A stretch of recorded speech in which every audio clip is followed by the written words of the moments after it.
Haleluya, praise the Lord. Dimanapun Anda berada, saya percaya Anda diberkati Tuhan. Penuh semangat, amin. Puji Tuhan. Di dalam acara kita, Today's Message Biblical bersama saya Leonardo Syamsuri. Kali ini saya akan membicara satu topik yang menarik loh saudara. Sihir dalam gereja. Sihir dalam gereja. Saudara tahu sihir? Pastilah orang Indonesia, orang dunia pasti ngerti yang namanya sihir ya. Sihir itu adalah suatu praktek kalau menurut saya yang bisa mempengaruhi orang, memanipulasi, mengendalikan orang gitu ya. Dengan cara-cara tertentu, dengan cara-cara yang nggak disadari bahkan sama orang yang tersihir ini. Kalau dia sadar ya nggak tersihir dong ya kan saudara ya. Nah ini adalah sebuah praktek yang menurut saya perlu kita waspadai. Nah saudara sebelum saya masuk lebih lanjut, pernah nggak sih Anda merasa melakukan sesuatu kegiatan tanpa Anda sadar itu sebenarnya sebuah sihir?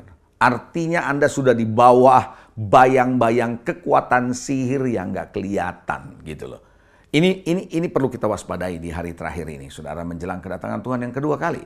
Ada satu ayat Alkitab, beberapa ayat yang saya mau coba sampaikan buat saudara untuk saudara belajar dan renungkan ini baik-baik. Dalam kitab Wahyu 17 ayat 1 dan ayat yang kedua, ada firman Tuhan bilang begini. Lalu datanglah seorang dari ketujuh malaikat yang membawa ketujuh cawan itu dan berkata begini. Mari ke sini, aku akan menunjukkan kepadamu putusan atas pelacur besar yang duduk di tempat yang banyak airnya. Dengan pelacur ini bicara tentang spirit yang akan mempengaruhi banyak orang. Dia bilang begini, dengan dia raja-raja di bumi merupakan gambaran dari pemimpin-pemimpin telah berbuat cabul dan penghuni-penghuni bumi, artinya seluruh orang yang ada di bumi, mabuk. Coba bilang mabuk. Orang mabuk tuh nggak sadar kan? Iya, mabuk oleh anggur percabulannya. Jadi dengan apa yang dia sajikan, orang tuh mabuk. Di akhir zaman akan terjadi seperti itu, saudara. Tanpa sadar tersihir dengan semua kegiatan perbuatan dosa yang ditawarkan, saudara.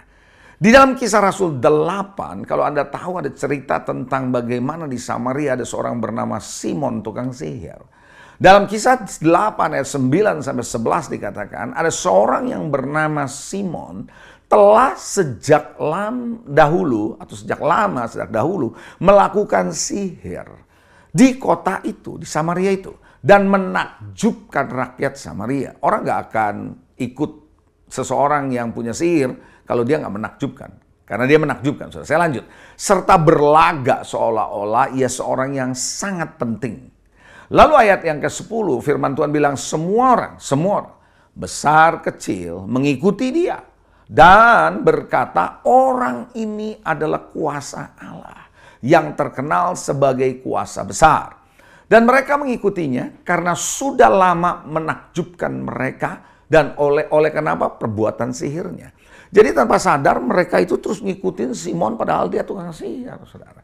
Jadi hati-hati, kita bisa tanpa sadar loh. Bukan pilihan kita mungkin, tapi kita mulai ikut satu dua lama-lama kita masuk terjerat dalam sebuah sihir. Karena itu hati-hati banget saudara, karena di hari-hari terakhir ini akan banyak pergerakan dari spirit, dari roh maupun dari teknologi, dari kultur, dari macam-macam yang bisa membuat saudara dan saya tersihir. Hati-hati. Tadi saya mau ajak saudara untuk perhatikan baik-baik. Konser dunia, baik yang dari Korea, baik yang dari Amerika, mungkin dari Eropa pernah. Kalau orang ikut konser bisa histeris loh saudara. Bisa nggak sadar diri. Bahkan ada penonton bisa buka baju, bisa teriak, emak-emak. Kalau kita lihat saudara, kalau konser Korea, waduh, itu lupa kalau dia tuh ibu rumah tangga. Lupa kalau dia adalah istri dari seorang suami. Bisa lupa loh. Kenapa? Itu seperti kesihir. Seperti kesihir gitu.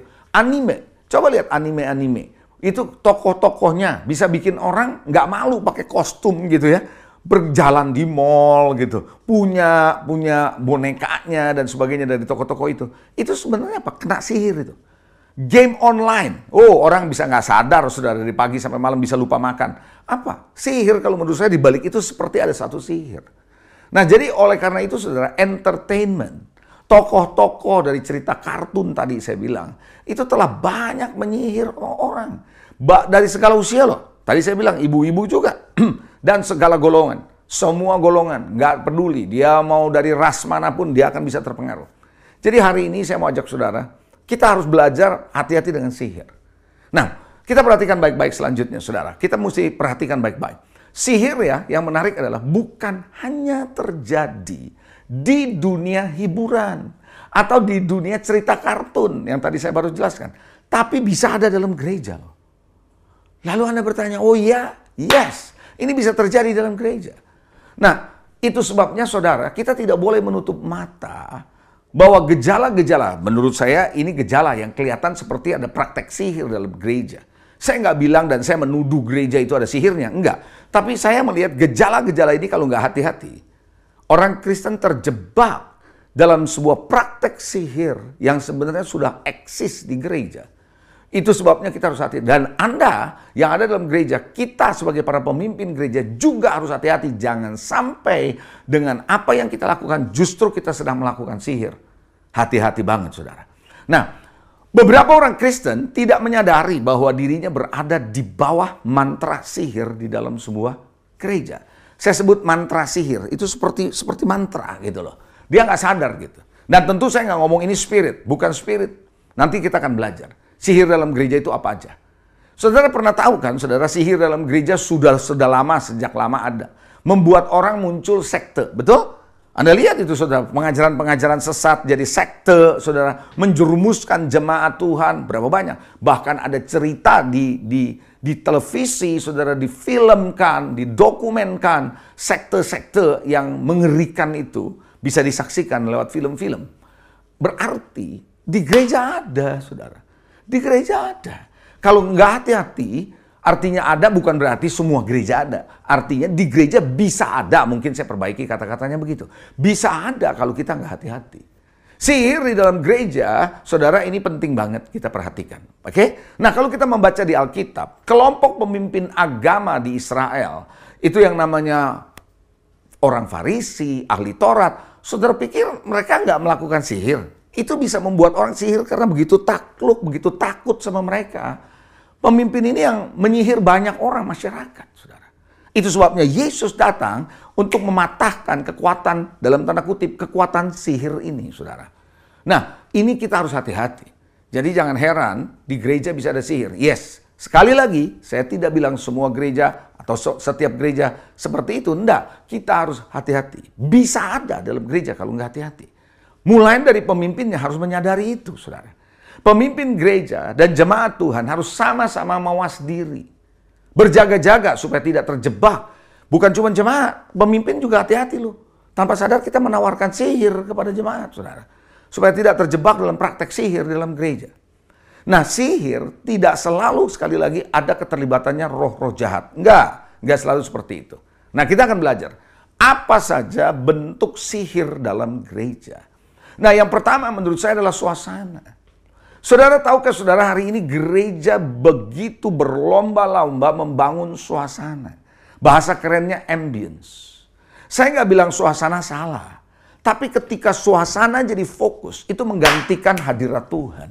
Ketika itu menggantikan presence of God, ambience menggantikan presence of God, maka orang mulai dijejali dengan sihir suasana. Maka gereja berlomba-lomba membangun suasana yang membuat orang nyaman, enak, nyaman, cozy kalau dalam bahasa Inggrisnya. 2 Timotius 3 ayat 5 bilang apa? Secara lahiriah mereka menjalankan ibadah mereka, tapi pada hakikatnya mereka memungkiri kekuatannya. Rasul Paulus bilang hindari, jauhi orang ini. Artinya apa sih? Orang datang ke gereja kan berharap berjumpa Tuhan. Ngalamin transformasi. Itu hanya bisa terjadi di dalam hadirat Tuhan. Bukan dalam suasana. Suasana itu bisa membuat orang enak. Nah, ketika pertunjukan menggantikan penyembahan, maka kita mulai memfokuskan pada suasana tuh. Mulai dari lighting. Sekali lagi saya nggak bilang bahwa lighting, suasana nggak perlu. Bukan itu loh yang saya maksud. Tapi ketika itu menjadi fokus, itu menjadi hal yang sangat penting. Bahkan dominan sekali. Anggarannya untuk itu besar banget, saudara. Jangan-jangan kita sedang melakukan sihir dalam gereja. Dan orang tersihir karena suasana. Suasana itu menyentuh jiwa manusia. Membuat orang jadi senang, membuat orang jadi betah. Tapi tidak menghasilkan transformasi hidup. Sementara hadirat Tuhan itu menyentuh roh manusia. Dia menyentuh roh manusia dan membuat manusia itu ngalamin apa? Pertobatan. Manusia mengalami pertobatan dan diubahkan. Ini penting banget, saudara. Jadi saudara hati-hati dengan yang namanya suasana menggantikan hadirat Tuhan. Saudara ngerti ini, saudara? Paham ini? Oke, kita lanjutkan sekali lagi, saudara. Anda perhatikan baik-baik, saudara, ya. Suasana bisa membuat orang senang dan membuat orang nyaman dalam hal suasana ini. Tapi dapat menyihir situ. Jadi kalau nggak ada lagi suasana yang nyaman, nggak ada lagi suasana yang enak, gue nggak demen dah. Kayaknya nggak enak nih gereja nih. Sadar nggak sih? Kalau Anda seperti itu menuntut suasana lebih daripada hadirat, jangan-jangan kita sudah tersihir. Jangan heran gereja modern hari ini terfokusnya begitu kuat anggarannya untuk produksi, untuk production. Dibuat productionnya hebat banget. Acaranya, pertunjukannya, kegiatannya dibikin wah. Sehingga orang tersihir dengan pertunjukan produksi dari gereja itu. Tanpa sadar, saudara. Sekali lagi, saya nggak bilang acara nggak penting. Saya nggak bilang kita asal-asalan. Bukan itu yang saya maksud. Tapi ketika itu yang menjadi fokus, kita sedang menawarkan sihir dalam gereja. Yang kedua, saya percaya saudara, yang kedua adalah karisma menggantikan karakter. Saudara, saya menulis buku Karisma versus Karakter. Bagaimana saudara karisma, karunia-karunia seseorang yang diberikan oleh Tuhan itu bisa menarik perhatian orang. Dan itu bisa jadi sihir. Dan tanpa sadar, saudara, kita lupa bahwa orang perlu mengalami transformasi. Matius 12 ayat 33 bilang apa? Tuhan berkata, jikalau satu pohon kamu katakan baik, maka baik juga buahnya. Pohon itu bilang baik karena buahnya baik. Jika sebuah pohon kamu katakan tidak baik, maka tidak baik pula buahnya. Sebab dari buahnya pohon itu dikenal. Jadi Bapak Ibu Saudara, jangan hanya terkesima dengan karisma. Hari ini mau kesembuhan, mau nubuat. Sekali lagi saya bukan anti dengan itu. Bahwa silakan saja Tuhan bisa pakai Anda di dalam karunia itu. Tapi bukan itu yang kita kejar. Kita harus mengejar Tuhan. Dan perubahan hidup. Ketika kita ngejar karisma, waduh apalagi kesembuhan, nubuatan kita kejar, saudara. Kita lupa kita bisa tersihir dengan karisma. Sementara karakter tidak dibangun. Hal yang berikutnya kita perhatikan, saudara. Yang ketiga adalah pelayanan.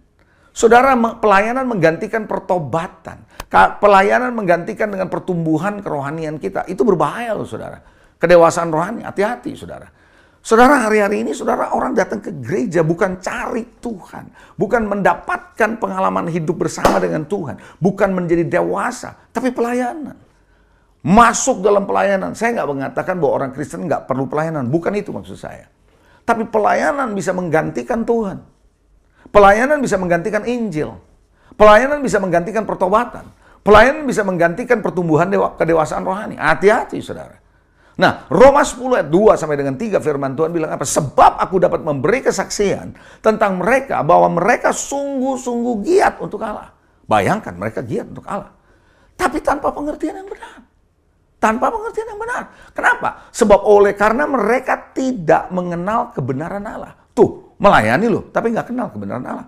Dan karena mereka berusaha mendirikan kebenaran mereka sendiri. Maka mereka tidak takluk pada kebenaran Allah. So, bagus nggak seorang Kristen pelayanan? Sangat bagus. Selama pelayanan disertai dengan perubahan hidup. Disertai dengan pertumbuhan kerohanian. Disertai dengan kedewasaan yang makin hari makin dewasa. Kalau enggak, kita akan begitu tertarik mau pelayanan, mengejar pelayanan. Tanpa sadar itu sedang memacu saudara punya keinginan, kita punya keinginan untuk dikenal oleh orang. Tanpa sadar. Begitu nggak ada pelayanan, waduh, makanya pelayanan itu menjadi sebuah fokus. Sihir pelayanan ini hati-hati.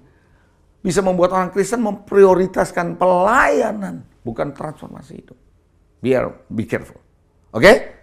Yang keempat, yang terakhir. Saya akan bagikan sama saudara yang keempat. Apa yang Anda perhatikan? Kenyamanan. Kita lebih nyaman. Saudara, lebih daripada pikul salib. Lebih daripada sangkal diri. Yesus mengajar orang yang mau ikut dia harus pikul salib lah. Matius 16 ayat 24. Lalu Yesus berkata kepada murid-muridnya, setiap orang yang mau ikut aku harus menyangkal dirinya, mikul salibnya, dan ikut aku. Saudara, berapa banyak khotbah-khotbah hari ini yang menyentuh atau membuat orang sadar akan dosanya dan mau bertobat dan mau berubah. Mau ikut Yesus pikul salib. Hari-hari ini banyak khotbah-khotbah yang bersifat self-development. Khotbah-khotbah yang membuat orang Kristen dengarnya nyaman, nggak terintimidasi dalam tanda kutip. Memang kita bukan untuk mengintimidasi, bukan. Tapi merasa nggak tersentuh gitu ya. Baik, enak didengar, sehingga jemaat senang, termotivasi, nggak terusik gitu. Billy Graham pernah berkata, khotbah yang tidak pernah membuat pendengarnya resah dengan dosanya, itu bukan khotbah. Sadar nggak khotbah-khotbah yang membuat orang nyaman, tenang, nggak apa-apa, it's okay with you, tanpa sadar itu khotbah menyihir. Itu menyihir banyak orang Kristen. Sehingga ketika ada kebenaran disampaikan, ketika ada khotbah yang tajam mengenai pertobatan, langsung mereka bereaksi. Kenapa? Sudah kena sihir. Hati-hati, saudara. Khotbah itu harus seperti pedang bermata dua. Jadi hari ini, jangan biarkan saudara sebagai jemaat atau sebagai pemimpin membiarkan praktek sihir dalam gereja. Kita harus betul-betul waspada. Tuhan Yesus memberkati, sampai jumpa di acara kita selanjutnya. Today's Message. God bless you all.